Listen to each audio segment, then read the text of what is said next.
It's called the sweet science. It's about outsmarting your opponent. And, you know, I can't play chess. My brother is a whiz at it. But this here is a 600-mile-an-hour chess game. It's click, click, click, checkmate. There you go. 1-2 uppercut. Right there. There you go. One more.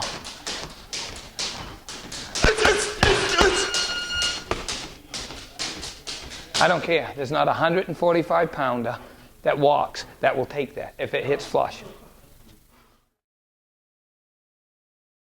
It's a good time for everybody involved. There's been, honestly, very few kids that have come here and left a sour taste in my mouth. It's been great.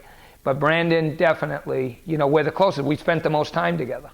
What we do in this building, honestly, at best, is 50% of it. He was just a wealth of knowledge. He'd been watching boxing his whole life. His brother boxed. You know, his brother actually is the one that got him into it. You know, he had, you know, people that he looked up to in the boxing world. And here's a kid that, you know, when he's telling something, and I didn't in the beginning because, like I said, I've had so many, I want to do this, I want to do that. And there's always hope that, hey, maybe this is the one. Maybe they really do. But you could tell with Brandon in a very short time, he was the one. Yeah, I had to build his confidence in himself because I could see what he was capable of doing. You know, if he indeed, he was willing to allow himself to do it. And as physical as this sport might be, it's probably, at best, 25% physical and 75% mental. And without that mental capacity, you will never be a boxer. And Brandon has it.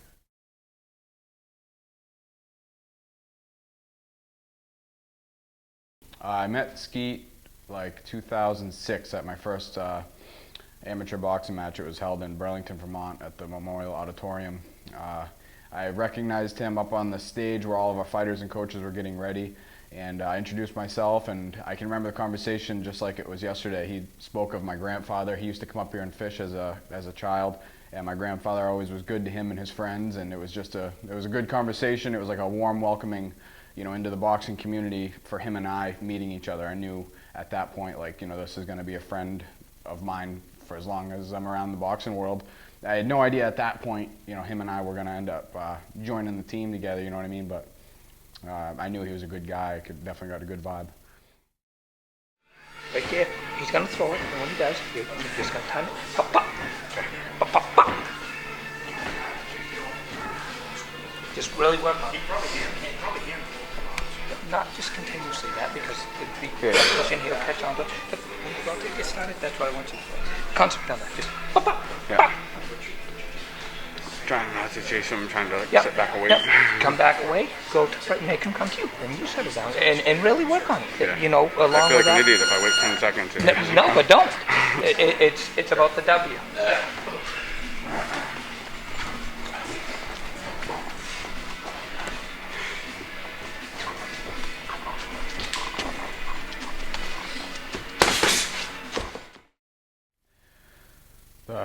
A relationship, like a positive relationship between a fighter and his trainer, I think is, you know, the pure definition of what Skeet and I have. You know, it goes so much beyond boxing. You know, I go to his gym 3 days a week, but he's in my life 7 days a week. It isn't just show up to basketball practice and when the season's over we don't talk. I mean, it's not like that with him and I.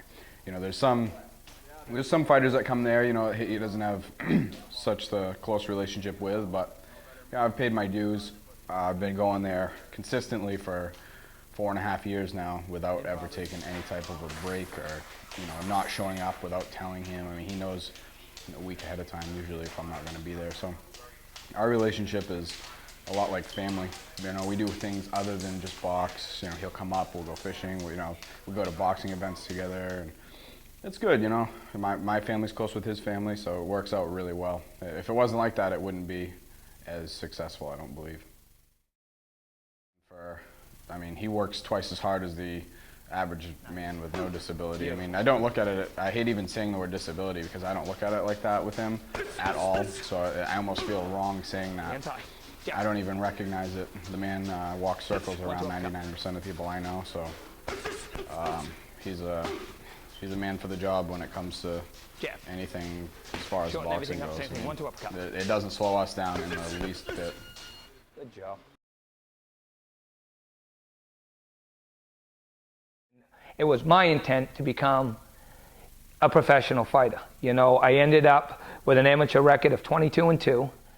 And, you know, it was crazy. I was scheduled to fight Joe LaRue, who had given me one of my toughest matches, you know, in my career. But he was also a weight class above me.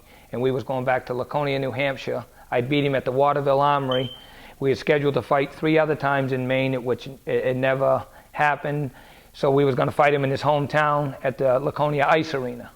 So I got up that morning, me and a couple of friends went bird hunting to take my mind off things. We'd planned the trip, and we would have left out of here, you know, at 1 o'clock.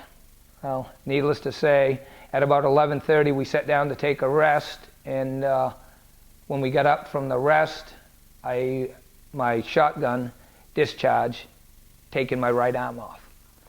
And that was the end of my boxing career. But 3 days later, when I woke up, I was very excited to be alive because I thought I was done. And this might sound funny, but maybe it's an advantage because all I can do is jab. And without a jab, you're not a boxer. And Brandon didn't have a jab when he came here. Brandon relied on trying to knock someone out, to punch. He was so eager to throw that right hand, which is the worst mistake in the world. And I knew in my head they weren't going to land. But they don't have to land. That's keeping him focused so you can make that advancement and then do what you need to do, Brendan. You've got to jab all the time. But it's boom, boom. Jab. Jab. 1, 2. 2 hook. Nice. Nice. That's nice. 2 uppercut. Again. Nice. Jab. 3 going away. Never did that either. Jab. But it's just funny how he's grown, how he's evolved and changed. It's just, you know, he's come from here to here, you know, but we're still looking to go here. And that's the thing that's going to really take the dedication. But he knows what he wants. And I firmly believe that. And people like Brandon Berry, I mean, what a person to be able to look up to. Look what Brandon's done and accomplished. You know, I mean, look at the sacrifices that he makes weekly. And, you know, his journey, you know, and I know people probably get sick of hearing it, but over 700 miles. I mean, that's a story in its own. He drives from the West Forks, which is 126 miles, one direction, here, 3 nights a week, and sometimes 4, depending on, you know, what we're doing. But, you know, we've said it and we joke about it, you know, and it's really not something to joke about. I'm more worried about Brandon getting into a traffic accident, an automobile accident, hitting a moose, than I am when he climbs through the ropes in a boxing match. And that's the truth, because you can never be prepared, you know, for a moose running out in front of you. When Brandon Berry gets in this ring, he's prepared.